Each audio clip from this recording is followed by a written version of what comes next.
بسم الله الرحمن الرحيم. عن علي رضي الله تعالى عنه قال قال رسول الله صلى الله تعالى عليه وسلم: ليس في مال زكاة حتى يحول عليه الحول. رواه ابو داود۔ نبی کریم صلی اللہ علیہ وسلم نے ارشاد فرمایا، کسی مال پر زکوٰۃ نہیں حتیٰ کہ اس پر سال گزر جائے۔ دوستو، زکوٰۃ کے باب میں دو اہم مسائل کی طرف متوجہ کرنا مقصود ہے۔ ایک تو یہی مسئلہ جو حدیث مبارکہ میں بیان کیا گیا کہ جو آدمی یا کوئی بھی آدمی جس دن صاحب نصاب ہوا ہے اسی دن ہی اس پر زکوٰۃ لازم نہیں ہو جائے گی، بلکہ اس پر سال گزرنا ضروری ہے۔ اگر سال گزرنے کے بعد اسی تاریخ کو وہ صاحب نصاب ہوگا تو زکوٰۃ ادا کرے گا، وگرنہ زکوٰۃ ادا نہیں کرے گا، اس پر لازم نہیں ہوگی۔ تو ایک تو سال گزرنا شرط ہے، اور دوسرا یہ اہم بات ہے اور اس میں بہت سستی بھی ہوتی ہے کہ ہر صاحب نصاب شخص کو یہ معلوم ہونا چاہیے کہ میں اسلامی مہینے کی کس تاریخ کو صاحب نصاب ہوا تھا۔ یہ بہت ضروری بات ہے، چونکہ اس پر احکام مرتب ہوتے ہیں۔ اب اگر کوئی آدمی مثال کے طور پہ یکم رمضان کو صاحب نصاب ہوا ہے تو یہ تاریخ اس کے پاس لکھی ہوئی ہونی چاہیے، اس کو پتا ہونا چاہیے، اور یکم رمضان کو ہی وہ اپنے سارے مال کا حساب کرے گا کہ پچھلے سال یکم رمضان کو میں صاحب نصاب ہوا تھا، اگلے سال یکم رمضان کو وہ دیکھے گا کہ اس وقت میرے پاس کیا کیا چیزیں موجود ہیں جو ابھی سابقہ درس میں ہم نے پڑھی تھی کہ وہ نقدی ہے، مال تجارت، سونا چاندی، اور اسی تاریخ کے سونے کے ریٹ کا اعتبار ہوگا، چاندی کے ریٹ کا اعتبار ہوگا،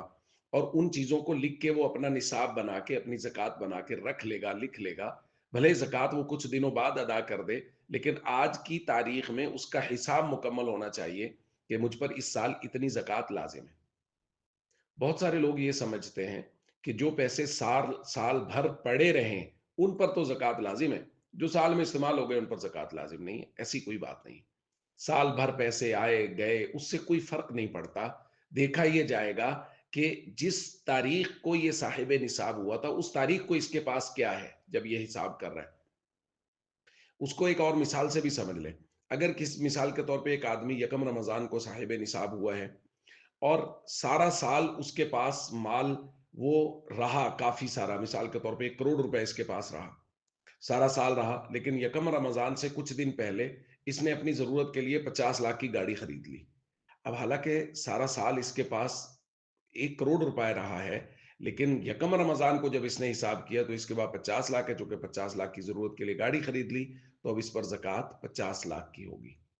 اور اس کا الٹ بھی ایسے ہی ہے، ایک آدمی اس کے پاس سارا سال پیسے رہے تھوڑے، مثال کے طور پہ کسی آدمی کے پاس 10 لاکھ روپے رہا سارا سال، لیکن یکم رمضان سے کچھ دن پہلے اس کے پاس کہیں سے بھی 10 لاکھ 20 لاکھ روپے اور آ گیا۔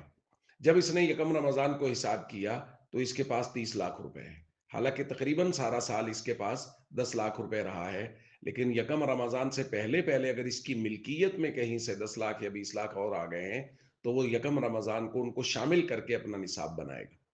تو اس لیے تاریخ لکھنا بے حد ضروری ہے، اس کو یاد رکھنا اسلامی مہینے کے اعتبار سے۔ اگر کوئی شخص نہیں لکھ پایا یا نہیں لکھ سکا تاریخ تو وہ ابھی سے طے کر لیں ایک تاریخ کہ چلو ٹھیک ہے، اللہ معاف کرے سابقہ جو ہو گیا، اب طے کر لیں کہ فلاں تاریخ اسلامی مہینے کے اعتبار سے وہ میری لازمی تاریخ ہے اور میں نے اس کو اسی کو حساب کرنا ہے۔ جو بچیاں ان کی شادی ہوئی ہے اور وہ شادی کے بعد صاحب نصاب ہوئی ہیں تو وہ اپنی شادی کی اسلامی تاریخ یاد رکھیں تاکہ اسی تاریخ کو وہ اپنا حساب کیا کریں، اور اس طرح حساب کر کے اپنا نصاب بنائیں اور زکوٰۃ بنائیں اور ادا کریں۔ السلام